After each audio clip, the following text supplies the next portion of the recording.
Welcome dear students. Today's topic is DBMS architecture.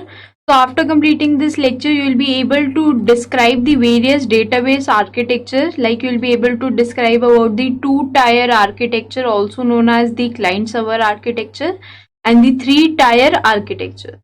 Then you will be able to recall the structure of DBMS.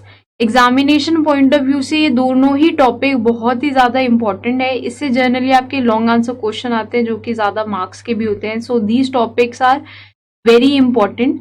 And linking with the other topics की मैं बात करूँ तो जब हम structure of database को describe करेंगे तो अब तक जितने भी कंसेप्ट हमने पढ़े हैं, चाहे वो डेटाबेस स्कीमा के हों, चाहे वो डेटाबेस यूजर्स के हों, चाहे वो आपके बैकअप के हों, जितने भी कंसेप्ट अभी तक हमने डेटाबेस के इंट्रोडक्शन में पढ़े हैं वो सारे कंसेप्ट हम यूज करेंगे and will describe the overall structure of the DBMS. So all that concept will be used here also, and you'll be able to understand कि basically database में क्या क्या components आपके रहते हैं। तो आइए देखते हैं इस टॉपिक को। First of all will talk about the DBMS architecture.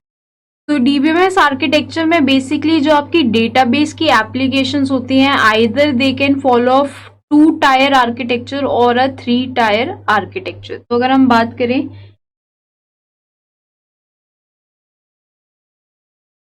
तो देखा जाए तो डेटाबेस के एप्लीकेशन या तो टू टायर आर्किटेक्चर को फॉलो कर सकते हैं जिसे हम क्लाइंट सर्वर आर्किटेक्चर भी कहते हैं, और they can be three tier. तो टू टायर में मीन्स दो ही मॉड्यूल्स हमारे रहेंगे, एक तो हमारा क्लाइंट हो जाएगा और एक सर्वर रहेगा। और थ्री टायर में ये जो एप्लीकेशन है तीन अलग अलग लेयर्स में या तीन अलग अलग मॉड्यूल्स में डिवाइडेड रहेंगे। तो पहले इनका स्ट्रक्चर देख लेते हैं, फिर इनको डिस्क्राइब करेंगे इन डिटेल। तो अगर हम देखें structure of two tier and three tier architecture, तो this is basically a two tier architecture. तो यहाँ पे आप देख सकते हैं दो अलग अलग हमारी लेयर्स है, one is the client and next is the server, and ये दोनों जो है that is connected using a network. तो देखा जाए तो यहाँ पे क्या होगा, क्लाइंट रिक्वेस्ट करेगा टू दी सर्वर। ऐसा ही होता है हमेशा। क्लाइंट जो है that are the various users, जहाँ पे हमारे पास यूजर्स हैं वो अपने एप्लीकेशंस को रन करेंगे and they will request service from the server, और सर्वर पे हमारा डेटाबेस सिस्टम जो है वो प्रेजेंट रहेगा। तो यहाँ पे क्लाइंट जो है डायरेक्टली क्वेरीज करेगा to the database, they will directly invoke some database calls. तो ये this is the two tier architecture, बहुत ही सिंपल है। यहाँ पे आप देख सकते हैं हमारे पास क्लाइंट है, क्लाइंट में हमारे पास यूजर है, यूजर कुछ एप्लीकेशन प्रोग्राम्स को कॉल करेगा and using some database call will directly access the database system. तो डेटाबेस सिस्टम से डायरेक्टली वो क्वेरी करेगा and will get the response. तो क्लाइंट बेसिकली रिक्वेस्ट करेगा from the server, and in case of that particular request will get some response. So this is the client server model जो कि generally बहुत सारे architecture में भी follow होता है। बट फिर इसी का एक इम्प्रूवमेंट हमने किया, from the two tier architecture we come up to the, तो next type of architecture is that three tier architecture. So जैसे आप यहाँ पे देख सकते हैं यहाँ पे तीन अलग अलग लेयर हैं। तो थ्री टायर मीन्स तीन लेयर्स। तो देखा जाए तो फर्स्ट लेयर वही रहेगी जो हमारी पहले थी, that is the client layer, और एक लेयर हमारी सर्वर की रहेगी सेम एज इट इज जैसे हमारी टू टायर में थी, उस सर्वर की लेयर में रहेगा दी database system. But in between एक और लेयर हमारे पास आई है, that is of the application server layer. तो यहाँ पे क्या है, तीन अलग अलग लेयर्स में यूजर जो है, क्लाइंट जो इस टाइम हमारा क्लाइंट है वो डेटाबेस से इंटरैक्ट करेगा because of these three layers. तो यहाँ पे क्या हो रहा है, क्लाइंट डायरेक्टली डेटाबेस से इंटरैक्ट नहीं कर। फर्स्ट अगर हम टू टायर आर्किटेक्चर की बात करें तो क्लाइंट जो है डायरेक्टली डेटाबेस को कॉल कर रहा था या रिक्वेस्ट कर रहा था, और डेटाबेस ही उस रिक्वेस्ट को प्रोसेस करके रिस्पॉन्स दे रही थी टू दी क्लाइंट। बट यहाँ पे ये जो काम होगा that will be using the application server in between. तो यहाँ पे क्या होगा, जो हमारा यूजर है उसके पास बेसिकली हमारा एक इंटरफेस होगा, राइट। तो वो इंटरफेस के थ्रू जो भी अपनी क्वेरी है वो एंटर कर देगा। हम ऑलरेडी बहुत सारे इंटरफेसेस पढ़ चुके हैं, तो किसी भी इंटरफेस को यूज करके वो अपना क्वेरी करेगा। वो क्वेरी जो है वो प्रोसेस होगी एट दी एप्लीकेशन सर्वर। और प्रोसेस से मतलब अगर हमें वैलिडेशन करनी है, मींस देखना है कि हमारा यूजर जो है वो ऑथराइज है या नहीं है, या कुछ मैनिपुलेशन करनी है, जो भी काम होता है बेसिकली आपके बिजनेस लॉजिक का या प्रोसेसिंग का, वो होगा एट द एप्लीकेशन सर्वर। फिर आपकी जो क्वेरी एक ऐसी फॉर्म में होगी दैट इज सिंपली एग्जीक्यूटेबल, और उसके बाद डायरेक्टली डेटाबेस सिस्टम से इंटरैक्शन होगा, एंड डेटाबेस सिस्टम से आंसर मिलेगा, और answer again will go to the application server, और उससे वो उस फॉर्म में कन्वर्ट हो जाएगा जिस फॉर्म में यूजर ने रिक्वेस्ट की थी, and answer will go back again to the application और द एप्लीकेशन क्लाइंट और द यूजर्स। तो यहाँ पे इन बिटवीन हमारा एक मीडियम रहता है of the application server. So that is the two tier architecture and the three tier architecture. Two tier में हमारे पास दो लेयर्स होंगी। यूजर जो है वो डायरेक्टली सर्वर से कनेक्ट कर सकता है या डेटाबेस से कनेक्ट कर सकता है using some query languages. But अगर हम थ्री टायर की बात करें, यहाँ पे तीन अलग अलग लेयर्स हैं। यूजर डायरेक्टली डेटाबेस से इंटरेक्ट नहीं कर सकता। इन बिटवीन हमारे पास एक एप्लीकेशन सर्वर की लेयर है जो सारा काम करेगी, लाइक चेकिंग कि हमारा यूजर ऑथराइज है या नहीं, या रिक्वेस्ट को प्रोसेस करेगी। सारा काम एक इंटरमीडिएट लेयर पे होगा। तो ये जो थ्री टायर आर्किटेक्चर की हम बात करेंगे, काफी हद तक थ्री लेयर ऑफ डेटाबेस से रिजेंबल करता है। थ्री लेयर्स की अगर हम बात करें तो पहली लेयर क्या होती थी वहां पे, of the external layer. And external layer वही लेयर होती है जहां पे यूजर काम करता है, तो यहाँ पे भी हो रहा है। तो एक तरीके से हम ये कह सकते हैं कि this is the external layer.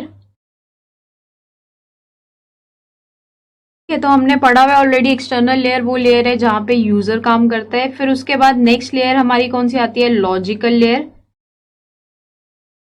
तो लॉजिकल लेयर ऑब्वियसली बात है वो जहां पे पूरा का पूरा हमारा डेटाबेस है और एक्चुअल प्रोसेसिंग हो रही है। So that is the application server layer. And हमारा फिजिकली डेटाबेस होता है एट द इंटरनल लेयर।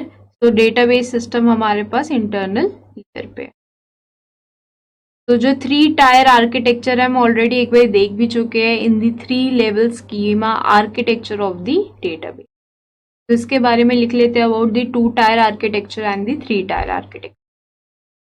तो टू टायर आर्किटेक्चर में we have two different process, that is the client and the server.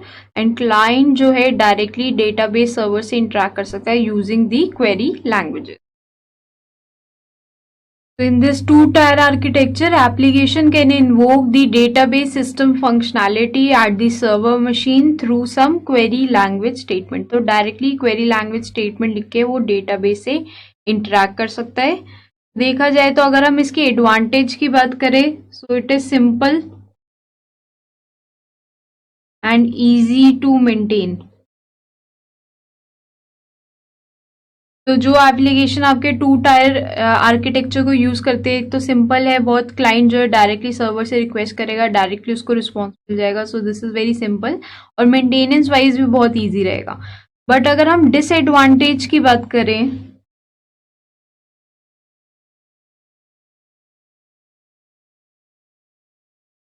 तो disadvantage की बात करें तो one of the major disadvantage of this two tier architecture is scalability. तो ये बहुत ज्यादा स्केलेबल एप्लीकेशंस के लिए आप यूज नहीं कर सकते। तो स्केलेबिलिटी मीन जहां पे बहुत सारे यूजर्स हो।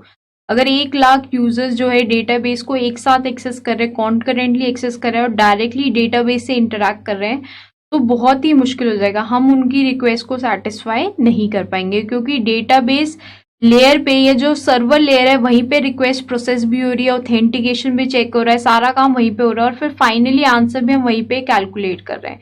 तो स्केलेबिलिटी का एक तो इशू आता है, और साथ साथ स्केलेबिलिटी के साथ सिक्योरिटी का भी इशू रहेगा। अगर एक साथ इतने सारे यूजर्स एक्सेस कर रहे हैं डेटाबेस को, तो कहीं ना कहीं सिक्योरिटी का इशू भी रहता है। तो डिसएडवांटेज की बात करें, बहुत ज्यादा डिसएडवांटेजेस के, एक तो first, it is not scalable. अगर बहुत ही कम यूजर्स हैं तो उस केस में आप टू टायर आर्किटेक्चर को प्रेफर कर सकते हैं, बट नॉट इन केस जब आपके पास बहुत सारे मल्टीपल यूजर्स हो। एंड साथ साथ